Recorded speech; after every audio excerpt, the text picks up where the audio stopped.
What is that you are doing with your life today? ఎవరైనా వచ్చి ఏదైనా చెప్తే అది చేసేస్తున్నారా, లేదంటే ఒక దర్శనం కలిగి ఉన్నారా? నాకు ఈ దర్శనం ఉంది, నేను దాని వైపే నేను నడుస్తానని అనుకుంటున్నారా? గాలి ఎటు వీలిస్తే అటు వెళ్ళిపోతున్నారా?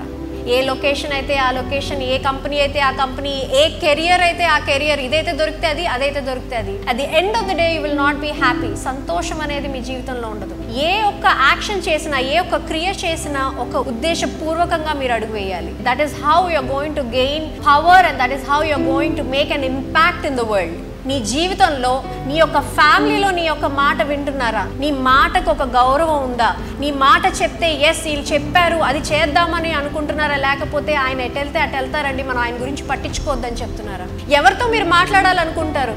ఏంటి మీ జీవితం ఎలా ఉందంటే ఏదో అండి నడుస్తుందన్న వాళ్ళతో మాట్లాడతారా? నేను ఇది చేస్తున్నాను, ఇది సాధించాలనుకుంటున్నాను, ఇది నేను సాధించాను అని చెప్పిన వాళ్ళతో మీరు మాట్లాడతారా? ఎవరితో మీరు మాట్లాడాలనుకుంటారు? నీ జీవితం నడుస్తుంది, నేను నడుస్తున్నాను, పక్క నుంచి అలా గుంపులో వెళ్ళిపోతున్నాను అనుకుంటున్నారా? Create an impact. God has made you to create an impact. మీకు ఒక దర్శనం ఇచ్చారు, మీకు క్వాలిటీ ఇచ్చారు. Stop being like the pebble. ఆ చిన్న రాయిలా ఉండడం ఆపేసి నేను ఎదుగుతున్నానా, ముందడుగు వేస్తున్నానా, వెళ్ళే కొద్దీ నేను ఏమైనా నేర్చుకుంటున్నానా అన్న ఒక మనస్తత్వము, అన్న ఒక ఆలోచన విధానము మనం స్టార్ట్ చేసుకోవాలి, మనం మొదలు పెట్టాలి.